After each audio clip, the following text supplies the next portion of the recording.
Bismillahirrahmanirrahim. Assalamu alaikum. This is Asad Yaqub, and in this video I'm going to give you some solid tips for IELTS listening. Solid tips as well as a plan for your IELTS listening practice, and especially you're going to do this practice at home.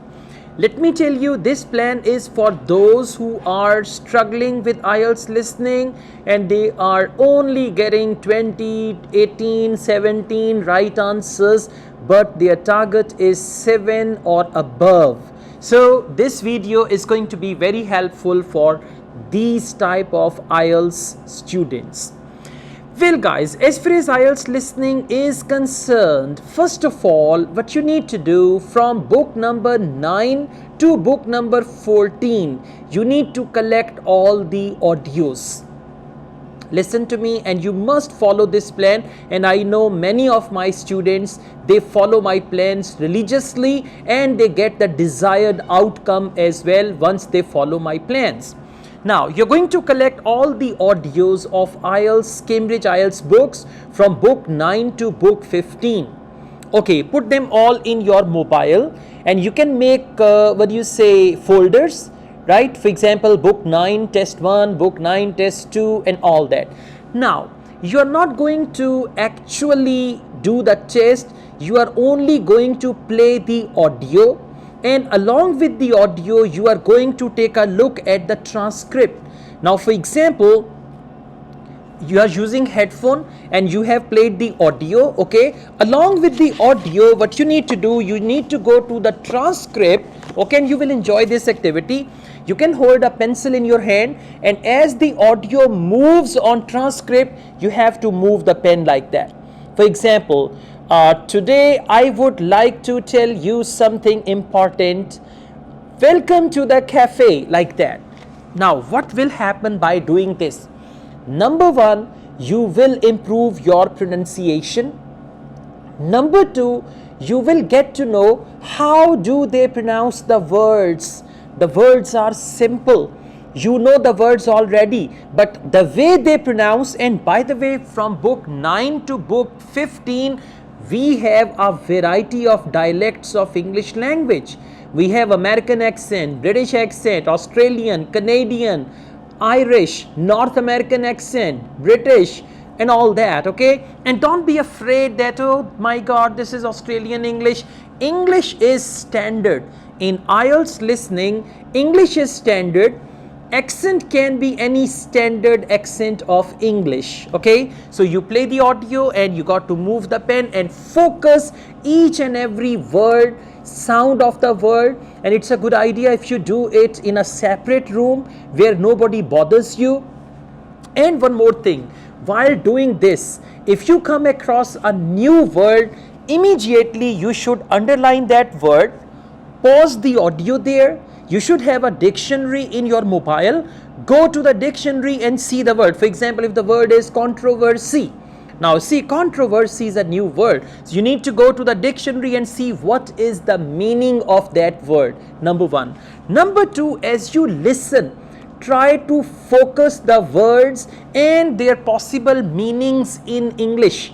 I mean, you have to try to understand English into English. That is the purpose of this activity. Now, by the way, one IELTS listening test takes around 25 minutes.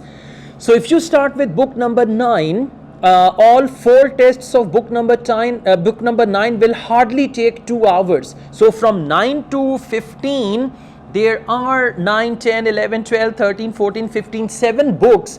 So these 7 books are going to take maximum 14 to 15 hours, and you can do this in maximum 3 days time. Once you do this, your accent, your pronunciation, your understanding of a variety of dialects of English would be far better. Now you are ready to go on with step 2. Step 2 is you have to take IELTS listening practice tests. Although you have listened to the audios, but you did not listen to the audio with the questions. So at this point, you are going to focus the questions. And by the way, reading the question is an art in itself. When you read the question, you must ask yourself a question: what will be the answer to this question? For instance, if there is a question dash road, it means it's the name of the road. For example, there is a question John dash. Now John dash means it's going to be the last name of the person, John Smith or any other name like that. So for section 1, you can go on like this. Now the second thing is, for each type of questions you must focus. What is the type of questions and how I'm going to cope up with this type of questions? Let's talk about maps.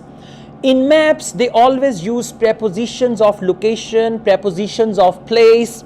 They use certain verbs. Okay, they use the words for directions. Okay, so you have to focus. And by the way, when you took the first stage, the first step, where you listened to all the audios, that would have given you very good base or foundation base for understanding this type of information. So you can focus the maps, right? And after doing each test, basically what you need to do, you need to check your answers, and wherever you have wrong answer means you should be alert. I mean, whenever there is the wrong answer, for example, you're checking your answer, question number 1 right, question number 2 right, question number 3 wrong. Why is my question 3 wrong?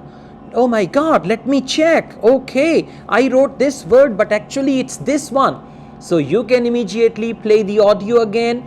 Even if you do not understand, you can just read the transcript, see what are the synonyms. And by the way, in listening, whenever you select a wrong answer, that means you were either trapped or that means you missed some important information. Either trapped or you missed some important information. So in order to overcome the traps, or in order to avoid the traps, it's a good idea to listen carefully, and then you got to see. For example, if the answer is date of birth, and I say, well, my date of birth is 10th of July, or I used to think my date of birth is 10th of July. Then one day my father told me it was 11th July actually.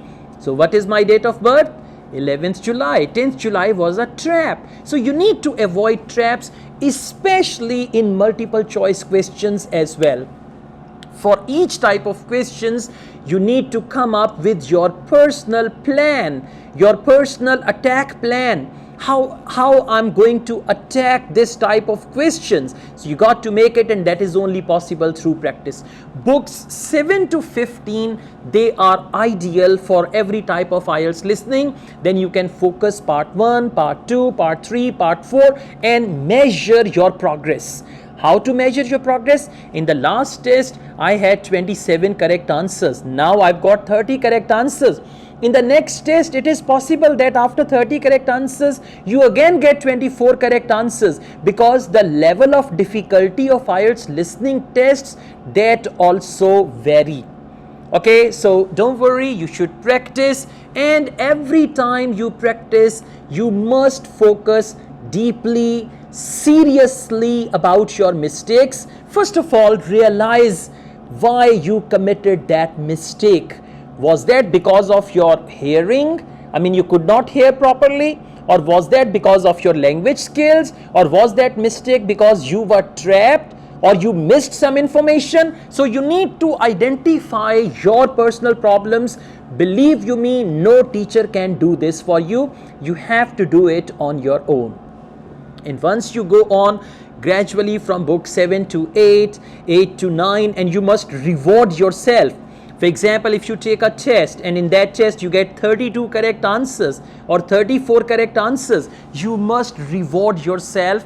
You can buy yourself, or you can buy you a chocolate, you can take you to some restaurant and there you can have some meal, and always share your result with your loved ones that now I'm getting these many right answers. Their appreciation, let me tell you, this motivational factor is very, very important in your IELTS preparation. Share your result with your dear ones, and once they are going to motivate you, that motivation is going to be converted into energy, and this energy will help you get 7 band or 8 band or even 9 out of 9. That's all, guys. Thank you very, very much. I also teach IELTS online. If you want to join my online IELTS classes, my WhatsApp number is there. And I also teach IELTS on campus, face-to-face in Lahore. If you are from Lahore, you can join my face-to-face classes as well. Thanks a lot. Take good care of yourselves. Allah Hafiz.